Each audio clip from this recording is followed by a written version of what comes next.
Hello. I see it says we're live over there. I want to welcome everybody that's here. I want to welcome people that are online or will be online. We had a great uh, attendance last time. We had over 200 people that watched online. Today we're going to talk about message 16, which will be chapter 9 in my upcoming book on the Sermon on the Mount. And the title of this one is Love Thy Neighbor and Thine Enemies. Now, I'm going to preface it as I did last time as a form of review for those people who weren't here before. And for those people who are watching for the first time online, I'm going to see if I can switch this around so I can get the screen on screen over there. The location of the Sermon on the Mount review is believed to have been given on Har just means mount, Ha Osher, which translates into the Mount of Happiness. Today it's called the Mount of Beatitudes, although the actual site of the Mount of Beatitudes is uncertain. For the past 1600 years, the official location of the Beatitudes, the Mount of Beatitudes, has been on Mount Eremos. Now, Eremos means wilderness, so it translates into the mount in the wilderness. I suppose it was. Here we have a map. Let me see if I can switch this. Can I see it? Yeah, I don't know if you guys, whoops, I don't know if you can see it. But here we have a map of the Sea of Galilee.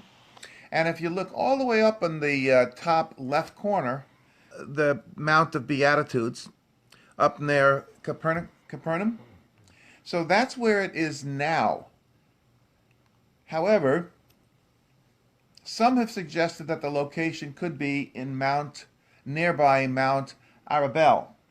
Now, Mount Arbel, looking at the map again, is halfway between Capernaum and Tiberias. You can see it. It's just a little inland, just where you see, just by where you see Sea of Galilee. It's just a little to the left and just a little bit lower. So it's about halfway. You've been there when you went to Israel a couple of years ago. Yes. Okay. But still, others have suggested that the site of the Sermon on the Mount might be the horns of Hattin. Now, this is looking at the horns of Hattin from the Sea of Galilee going eastward, and you see the two humps over there, two horns on the top, in the foreground. I mean, that's actually the horns of Hattin. I don't know if they pointed it out to you when you were in Israel. So some people think it's there. Now, if we look at the map of the Sea of Galilee again, if you go a little bit further west, almost due west of Tiberias, it's just a little bit northwest, you see where the horns of Hatima, and it's not right on the Sea of Galilee. It's a little bit further off. So it's questionable as to where it really is, but of course they call it for tourists, and since they don't really know it, the location, they have it on the North Shore near Capernaum, and they call it the Mount of Beatitudes today. If you recall from previous messages, let me switch this around here. If you recall from previous messages, Yeshua, Jesus, was given us the Beatitudes, and he's told us that he has not fulfilled the Tanakh. He's not fulfilled the Old Testament yet. Now, many, and I mean almost every pastor I've ever listened to calls that the law, because there is no direct translation from Torah, which is the first 5 books of the Bible, in Greek. So the Bibles call it the law, and they say that, well, Yeshua came to fulfill the law, but he hasn't yet, and it clearly says that in Matthew 5 verses 17 through 20. It will be completely fulfilled when he returns. If you read in Matthew 5:17, it says, I have not come to abolish the law or the prophets. They ties them together. And then he goes on to say, not one yud or tav, or not one jot or tittle in Greek, will vanish from the law until all is fulfilled, meaning until all the prophecies are fulfilled. And there are still 285 prophecies that have not been fulfilled that you can find in the Bible.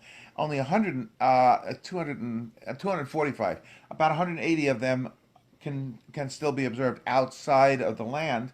The ones that the difference between the 245 and the 613 that we find in the Tanakh, in the Torah, those all deal with some kind of sacrifices. And of course, of the 245 that still exist, it's not for everybody. There are some for men, there are some for women, there are some for boys, there are some for girls, there are some for women in their menstrual period. I mean, there's all kinds of situations. So it's not 245 mitzvot or uh, well, mitzvot, which would be commandments, that everybody can observe. It's just not for everybody. Well, what's happening now is now we're reading in Matthew, and Yeshua, Jesus, is expanding upon or simplifying the scriptures in the Tanakh, the Old Testament, dealing with the subject that we're covering today, which is love thy neighbor and thine enemies. Now, today we'll discuss the source scriptural text and reveal other pertinent texts which are relevant to the discussion and suggest how believers can apply this in their daily lives. Now, for those of you that are watching the first time, or for those of you that need a refresher, there are 21 chapters in my upcoming book, and I have broken this down into 28 messages. We're on message number 16. Message number 1 consisted of 8 messages, and that was on the Beatitudes. Number 2 is salt and light. That's also concluded, but we're going to talk about that a little bit today. Then we have the subject I just discussed briefly. Did Yeshua Jesus fulfill the law? The answer is no. That's concluded. You'll have to look at message number 10 for that. Anger management is next. How to handle lust, marriage and divorce, agreements and oaths, and last time we got together we covered revenge and retaliation. These have all been concluded, and you can watch any or all of these messages on my YouTube channel at Rose of Sharon MN. Just go to YouTube, and in the search menu just type in Rose of Sharon, MN, and it will take you right to my Facebook page. My YouTube page. They're still also way down on my timeline on my Facebook page, although I just shared Revenge and Retaliation, so it's up near the top. Today we're going to go over love thy neighbor and enemies. After that we go to love thy neighbor and provide for the needy, followed by how to pray, followed by fasting with a purpose, followed by where is your heart. Number 14 is the downfall of anxiety, hypocrisy, and judgment comes next. The Lord provides, the proverbial golden rule, which we'll touch on a little today also. The fruit doesn't fall far from the tree. Not all will enter heaven. That's going to be a shocker for a lot of people, especially teachers. Building a strong foundational faith, and the final message in this series will be the ultimate authority, and hopefully by then we'll have the cover made for the book. No comment. I have my book on the Beatitudes done. It's been done for 2 months. We're just waiting for the cover to be done, but I am going to insert the graphs in it that I have here. As discussed previously, everything that we see Yeshua Jesus teaching has been previously taught by him in his pre-incarnate state to Moses, to all of the prophets, to Kings David and Solomon, and it is all recorded in the Tanakh, in the Old Testament. So let's look at Matthew 5, verses 43 through 48, which will conclude the 5th chapter of Matthew today. It reads, and I'm taking this from the Tree of Life version. It says, "You have heard that it was said, you shall love your neighbor and hate your enemy. But I tell you, love your enemies and pray for those who persecute you."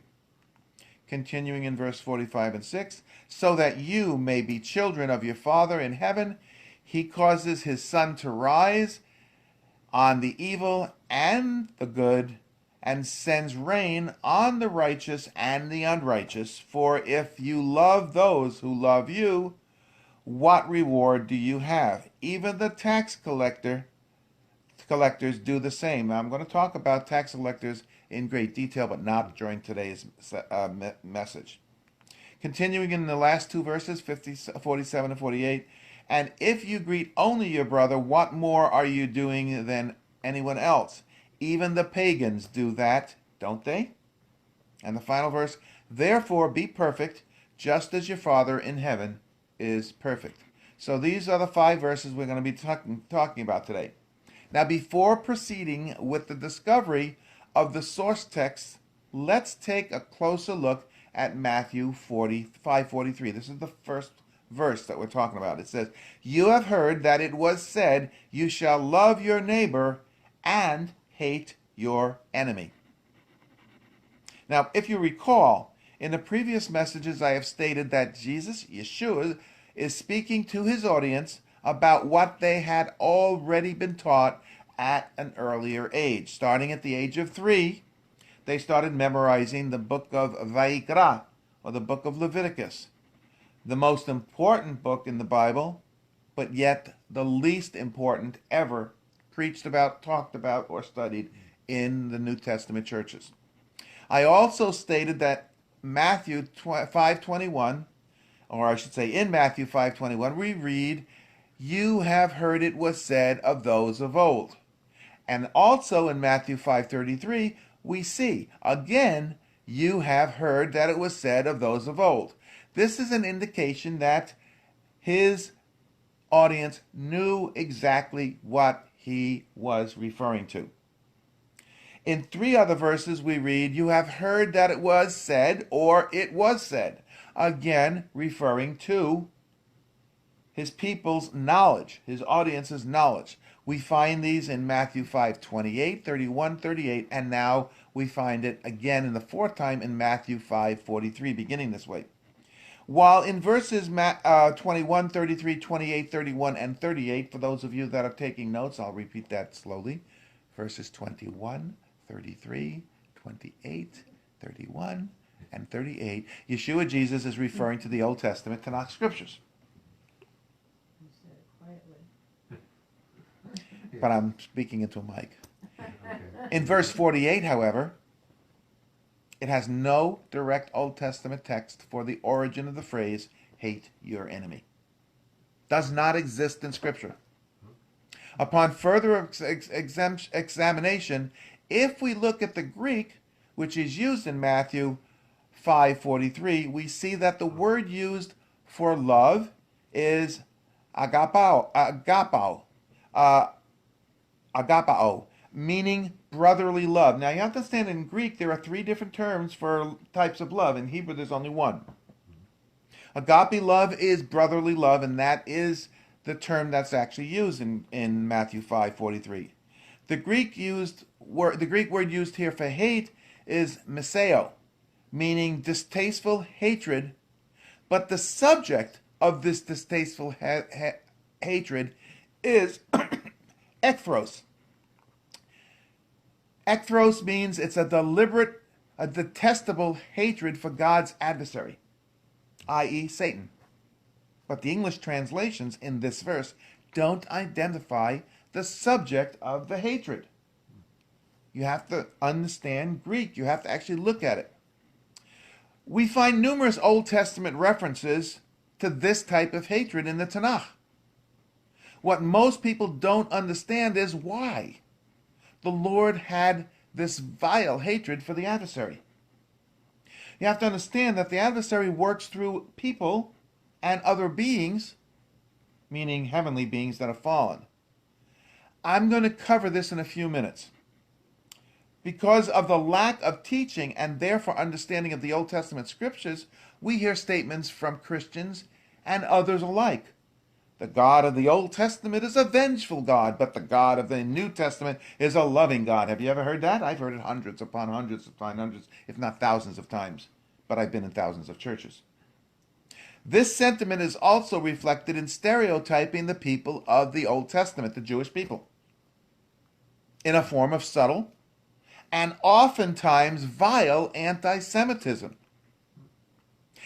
Today, this sentiment has reached proportions which exceed that of the early to mid 20th century under Nazi influence. Today it is known as Palestinianism. Palestinianism, or straight out anti-Zionism. It's all the same. The Lord is steadfast, never changing. He can't be one thing in the Old Testament and another thing in the New Testament. He's steadfast and he's never changing.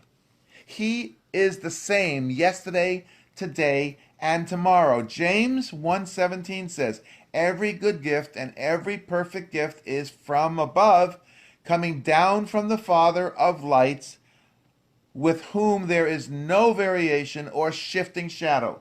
And I'm using the Tree of Life version for this. I happened to fall in love with that recently.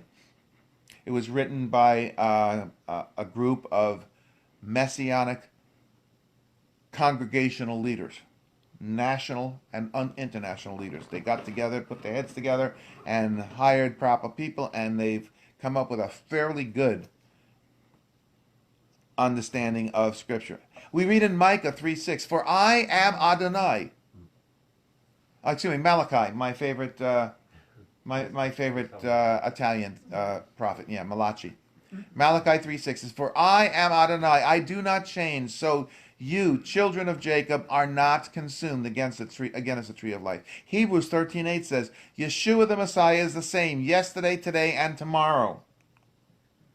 John 10:3 says, and this is in red letter because Jesus says it, "I and my Father are one." This is the King James Version. So there's no denying that the God of the Old Testament and the God of the New Testament is exactly the same God. So one cannot be evil, one cannot be detestable, and one could be loving. It's just totally different. It can't be. So why does the Old Testament God have a reputation of being vengeful? This needs an explanation. For the answer to this question, we have to look at what he says through Moses in Genesis chapter 6. In this chapter, there are two important points relevant to the discussion. I'm going to take them one at a time. Point number one, God removed his spirit and shortened the human lifespan from approximately 600 years to somewhere around 969 years with Methuselah, down to 120 years.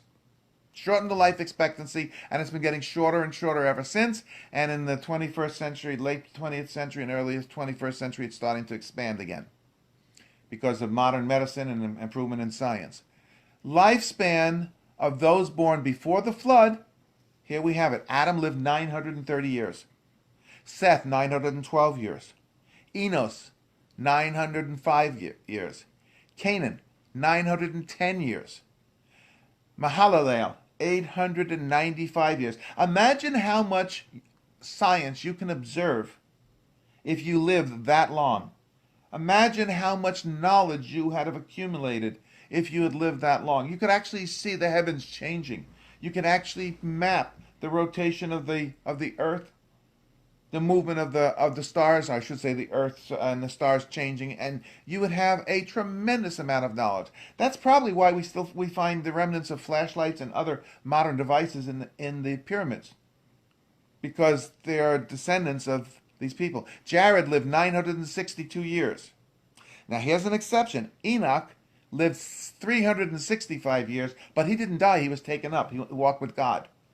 So as far as we know, he's still alive 3,500 years later.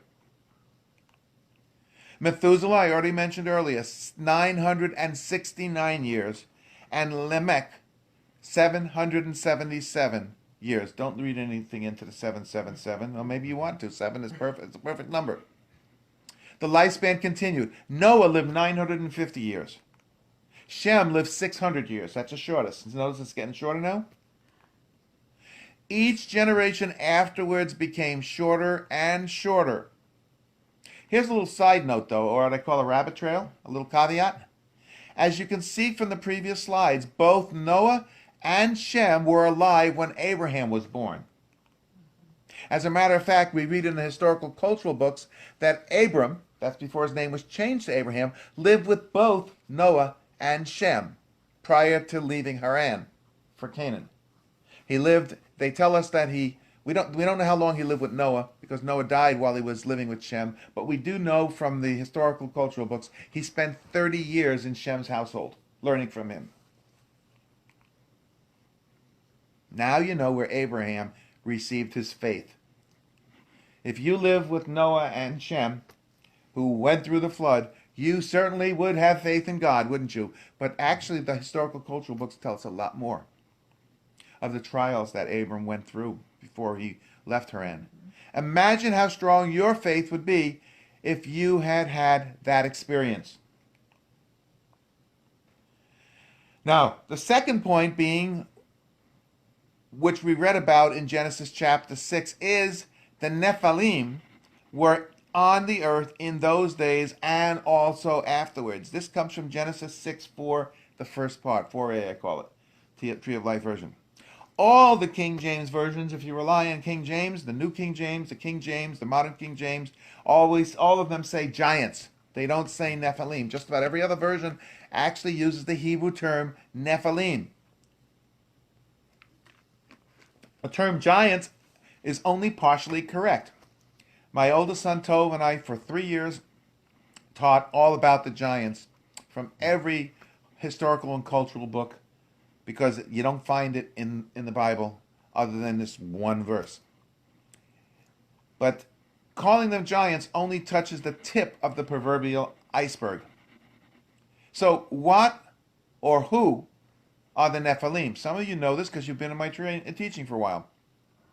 The term Nephilim is plural for Nephal, meaning fallen one.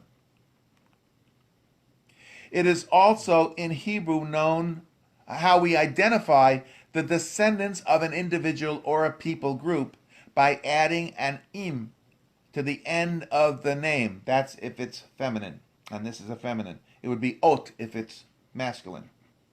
So it's pluralized by adding those endings.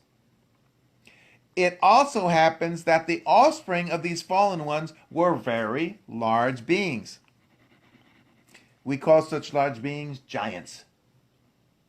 So you have a dual meaning, and you have to determine from the contextual use, if you understand that it has two different meanings, which one is being referred to. Some Bible versions give us a little help. Those large beings were also partially angelic or spiritual beings, and partially flesh and blood, probably created by some form of genetic engineering. That's the knowledge of the heavens. Plus, remember, people before the flood lived 900 years. They had much more knowledge than we have today. After the flood, the ecosystem changed.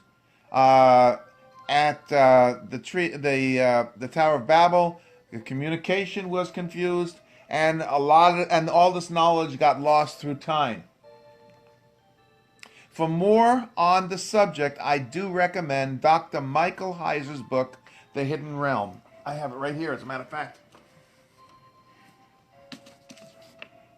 I know it's backwards on the screen, but this is Dr. Michael Heiser's. Let's see if I can switch the camera. There it is. Oh, The Unseen Realm. I'm sorry. There it is. You can get a lot more from that if you read that book. He has a shorter version of this. I can't remember what it's called, and I actually gave it to my daughter-in-law to read. I don't know, and I didn't necessarily need it back. It's the kind of book that is made from this one, so I can read this one over and over again. The flood killed the flesh and blood portion of these beings, but the angelic or spiritual part escaped back into the heavenly realm. You need to see my teaching on the heavens to understand. Although they fell from a part of the heavenly realm, they were able to escape to another part of the heavenly realm, never ever being able to get back into the realm in which they had fallen from. You have to understand there are 7 terms in Hebrew for heaven, and they fit within 3 realms. So you have realm 1 has 1, realm 2 has a couple of realms, and level 3 has 4 realms. You'll have to see my teaching. It's on YouTube if you want to watch it. That is why God pens through Moses The Nephilim were on earth in those days and also afterwards. This is Genesis 6:4. Hi, Pam. Hi, Angel. These are the enemies with which Jesus, Yeshua, is referring to in Matthew 5:42. God's enemies are our enemies. However, as I revealed to you in our last message 2 weeks ago, revenge and retaliation, this is the Lord's responsibility to deal with, not mine and not yours. Before moving on, let me discuss the vengeful God of the Old Testament. After the flood, those Nephilim, the fallen ones, left their heavenly realm and re-entered mankind in the land of Canaan. Paul tells us of them in Ephesians 6:12, and he tells us how to combat them and battle them in Ephesians 6. In 6:12 it says, "For our struggle is not against flesh and blood." Remember, there's no flesh and blood, "but against the rulers, against the powers, against the worldly forces of this darkness." The Hebrew word for that is kashekt, which is the same word that's used in the beginning of Genesis. "And against the spiritual forces of wickedness in heavenly places." Who are these fallen ones after the flood? Well, we read about the sons of Anak, i.e., meaning the Anakim giants. We read about it in Numbers 13, which I mentioned earlier, Deuteronomy 9, Joshua 15 and 21, and we read about them in Judges 1. So we read about them in five different books in the Bible. The 10 spies reported the Anakim to Joshua in Numbers 13, verses 1 through 33. And in verse 33, it reads as follows: "And there we saw the Nephilim," referring to the fallen ones, "the sons of Anak." Now he identifies the family line, "who come from the Nephilim," the fallen ones again. So he's using giants and Nephilim interchangeable. "And we were in our own sights as grasshoppers, and so we were in their sight." This is the Jewish Publication Society of 1917. We also read about the Rephaim giants. I'm sorry, Angel, I can't bring on the camera. I can switch it, but you're not going to see it. I will when necessary. We also read about the Rephaim giants in Genesis 14, when Chedorlaomer came with the kings who were with him, and they defeated the Rephaim in Ashtaroth Karnaim. Rephaim is also known as Imin in Deuteronomy 2:11, and Zamzimin, a great and numerous people, in Deuteronomy 2:20 and 21. The most famous of these after the flood Nephilim is Goliath, the Philistine champion. The descendants of the fallen ones. King David fought the Philistines in the valley of Rephaim, the valley of the giants. The valley of Ephraim, as I just said, is also known as the valley of the giants. And here we have a picture, and I'm going to reverse the camera here so we can see it, hopefully. There we go. I don't know if you can see it. I can't seem to make it large. Oh, there it is. There it is. The Valley of the Giants. The valley descends southwest from Jerusalem to Nahal Sorek, the ancient route for the coastal plain to the Judean hills, and the border between the Philistines and the tribe of Dan that we read about in Judges 16:4. Now, where is that today? Well, the Philistine territory in ancient times, that puts it right around Gaza, Ashkelon, right along Gaza Strip, and of course, Tel Aviv is right in the middle of the territory of Dan. So that gives you an idea where it is. All right, I'm back. All right, so if there is no Old Testament source scripture for Matthew 5:43, phrase number, I'm going to skip over it. You have heard that it was said, you shall hate your enemy. What was Yeshua Jesus teaching? Or should he say, what was he unteaching? For David asked the Lord in Psalm 104, verses 1 through 4, this is the Jewish Publication Society, deliver me, O Lord, from the evil man, preserve me from the violent man, who devise evil things in their heart every day, do they stir up wars. They have sharpened their tongue like a serpent, vipers, venom under their lips. Selah. So who are the vipers in Yeshua's time, Jesus' time? John the Baptist calls the Pharisees and the Sadducees vipers in Matthew 3:7, King James Version. Yeshua Jesus calls the Pharisees, oh, generation of vipers, in Matthew 12:34 and Luke 3:7, again the King James Version. Yeshua Jesus again calls the Pharisees and the Sadducees hypocrites, blind fools, blind guides, a generation of vipers, serpents, and a generation of vipers a second time in Matthew 23 between verses 3 and 36. In lay terms, Yeshua's contention, Jesus' contention, especially with the Pharisees, was because they were the ruling class and had created all kinds of commandments which went well beyond what had been written in Torah in order to ensure that no one would be able to get close enough to violate God's instructions, God's Torah. This requires that I give you a little background, okay?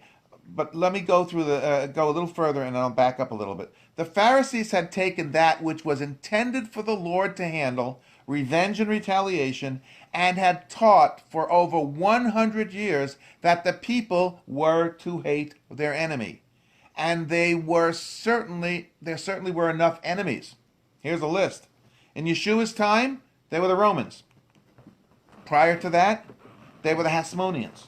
Now I want to talk about the Hasmoneans because the Hasmoneans, actually, the Hasmonean emperors were all Levitical priests, or came from the line of Levitical priests. It started after the Maccabean War. You can read this in Maccabees, the second book of Maccabees in the Apocrypha, which means hidden books. And what happened is that after they won the law, and they kicked out the Seleucid Empire, which is the next one, the Hasmoneans created the people created an emperorship with the Hasmonean dynasty, starting with Judah Maccabee's brother Jonathan, the first Hasmonean emperor. Unfortunately, if you take a look at history, this was a very, very brutal emperorship.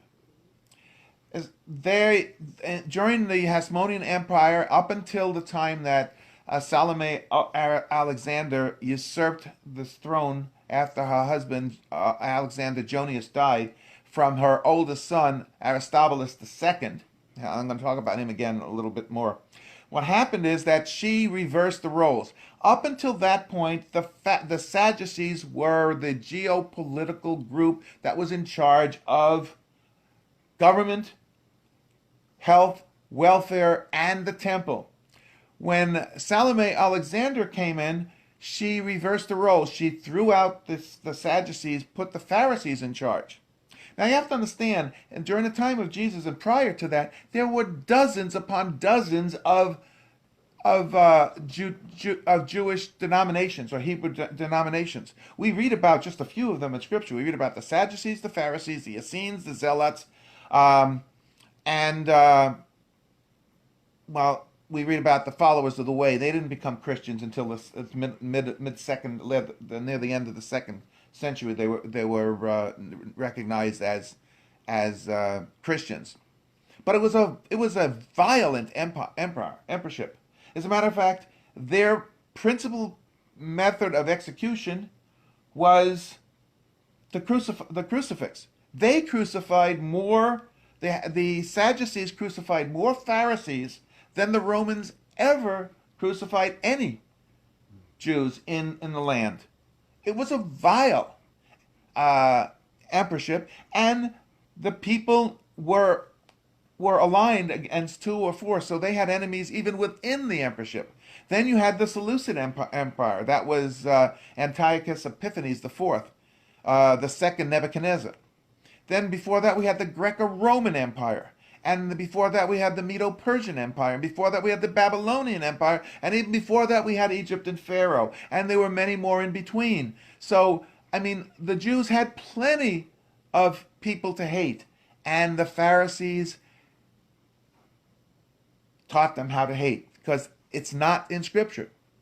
And on their way out of Egypt, out of Egyptian captivity, the Lord said, the Lord will have war with Amalek from generation to generation. This is found in Exodus 17:6, King James Version. We see the descendants of Amalek and Haman, the Agagite, in the book of Esther, and quite possibly in the current regime in Iran.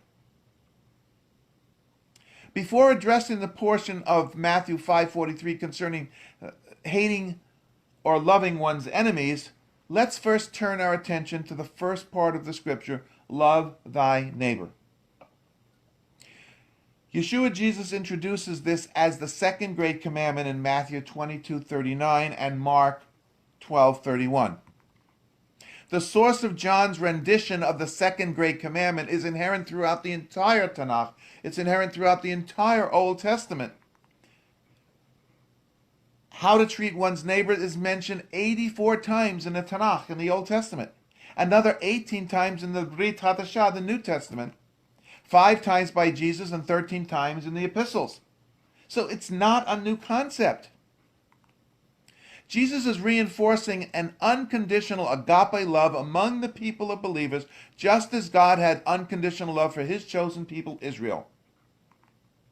While this commandment appears to be new to New Testament churches, and those who have not been studying with people like myself or Blair or my sons Tove or Jason, it's as recorded in John, it is in fact an expansion of Yeshua's second great commandment, but more specifically is directed to the ecclesia, the followers of Yeshua, Jesus. While loving one's neighbor is inherent throughout the Bible, the source scripture is in the book of Vayikra, Leviticus, the most ignored book in the Bible by Christians and Christian teachers. So why should Christians know about it? Christian churches don't teach about the book of Leviticus because they think it's all about the law which has been abolished. It hasn't, as I just told you earlier. 245, I think it's 240, I think it might be 248 commandments are still not fulfilled, waiting for his return. We read in Leviticus 19, 16, and 17, you are not to go around slandering your people. You are not to stand idle when your neighbor's life is at stake. I am the Lord. You are not to hate your relative in your heart. Rebuke your neighbor if you must, but you are not to incur guilt on account of him. Continuing in verse 18 of Leviticus 19, you are not to seek vengeance or hold a grudge against the descendants of your people. Instead, love your neighbor as yourself. Sound familiar? I am the Lord. So the source is in Leviticus. But Christians don't know that because they don't study the book. It's never been preached upon. What does Scripture really say concerning our enemies? The following the opening verse in this message, verse 43, Yeshua Jesus says, you have heard that it was said, and hate your enemy. But I tell you, love your enemies and pray for those who persecute you. And he continues with his reason, that you may be children of your Father in heaven. But Jesus, Yeshua, doesn't stop there. He continues to tell his audience that the Lord treats everyone the same regardless of their righteousness, regardless of whether they're friend or foe. It reads in verse 45b through 46, he causes the sun to rise on the evil and the good, and sends rain on the righteous and the unrighteous. For if you love those who love you, what reward do you have? Even the tax collectors do the same, don't they? And I'll talk about that at another time. I'm going to go in detail on another message on that. And if you greet only your brothers, what more are you doing than anyone else? Even the pagans do that, don't they? And he continues as he concludes with telling us that our responsibility is to emulate God in our actions and in how we treat others, even our enemies. He finishes, he says, therefore be perfect, just as your Father is in heaven perfect. Matthew 5:48. So let's look at the teaching about how we are to treat our enemies from the Tanakh, from the Old Testament. We read in Exodus 23:4 and 5. This is the Tree of Life version. If you find your enemy's ox or his donkey going astray, you must surely bring it back to him again. If you see the donkey of the one that hates you lying down under its burden, do not leave it. Rather, you are to release it with him. Proverbs 25:21 and 22. This is the IS version. If your enemy hungers, give him food to eat, and if he thirsts, give him water to drink, for you'll be piling burning coals of shame on his head, and the Lord will reward you. Another version of Proverbs 25:22 says, this will make them feel the burning pain of shame, and the Lord will reward you for being good to them. Doesn't sound like we're reading from the Old Testament to hate our enemies, does it? No, this was the teaching of the Pharisees. The message Yeshua Jesus is delivering in Matthew 5:43-48 is the same message given 5 verses earlier in Matthew 5:38-39, which I went through 2 weeks ago. Let God fight your battles. Don't say, I'll avenge that wrong. Wait on the Lord and he will deliver you. This is Proverbs 20:22. Don't say, I'll do to him like he did to me. I'll be sure to pay him back for what he did. Proverbs 24:29 ISV. Leviticus 19:18, which I read earlier, it says, you are not to seek vengeance or hold a grudge against the descendants of your people. Instead, love your neighbor as yourself. I am the Lord. ISV version. David starts Psalm 37 with, fret not yourself because of evildoers. Be not envious of wrongdoers, for they will soon fade like the grass and wither like the green herb. This is verses 1 and 2 of the ESV. And in verse 3 of Psalm 37 it says, trust in the Lord and do good. Dwell in the land and befriend faithfulness. ESV. Romans 2:17 tells us, do not pay anyone back evil for evil, but focus your thoughts on what is right in the sight of people. This is the ISV. 1 Thessalonians 5:15 tells us, make sure that no one pays back evil for evil. Instead, always pursue what is good for each other and for everyone else. This is the ISV version also. 1 Peter 3:8 and 9 reminds us we must live in harmony, be sympathetic, love as brothers, and be compassionate and humble. Do not pay others back evil for evil or insult for insult. Instead, keep blessing them, because you were called to inherit a blessing. In closing, I would like to take you back into an earlier point in Matthew chapter 5. Yeshua Jesus tells us in Matthew 5:13-16 to be salt and light. Speaking of his disciples, he tells us, you shall be salt, the salt of the earth, but if the salt has lost its taste, how shall its saltiness be restored? It is no longer good for anything except to be thrown out and trampled under people's feet. Matthew 5:13. For more on this subject, see my teaching on the covenant of salt. I'm writing a book. I kind of got sidetracked a few weeks ago. I have to get back to it. You are the light of the world. A city set on a hill cannot be hidden, nor do people light a lamp and put it under a basket, but on a stand, then it gives light to all in the house. Matthew 5:14 and 15. This is the TLV version. In the same way, let your light shine before others, so that they may see your good works and give glory to your Father who is in heaven. That's the whole purpose. Both Matthew 5:16 and 5:48 have the same or similar words in the closing. In verse 16 of Matthew 5, it says, "Give glory to your Father who is in heaven." And in verse 48 of Matthew 5, it says, "Therefore be perfect just as your Father in heaven is perfect."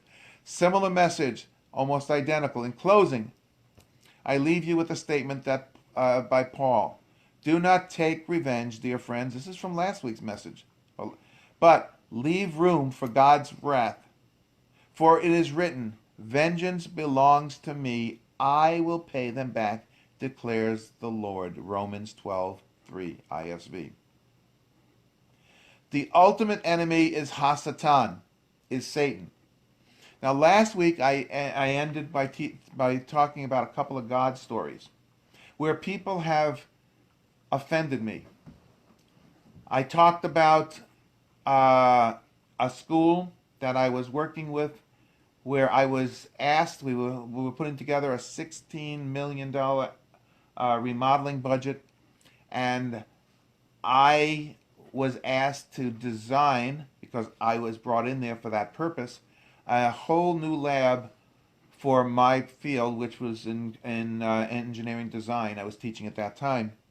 And I submitted a $14.2 million remodeling project that was added to the $16 million renovation project of the entire building. And at the last faculty meeting, where they had to tell people who was not coming back the next year, my principal announced in front of the entire teacher body of teachers, that I would not be coming back because my wing was going to be used as a staging area for the construction project, 3-year construction project.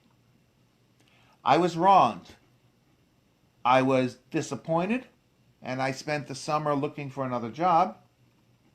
And eventually they finished. They opened up the building 3 years later, and the following year they closed it. Building's not even a school anymore. Belongs to the park department. I didn't mention this one. I was working in Minneapolis Public Schools, the number one largest school district in the entire state of Minnesota.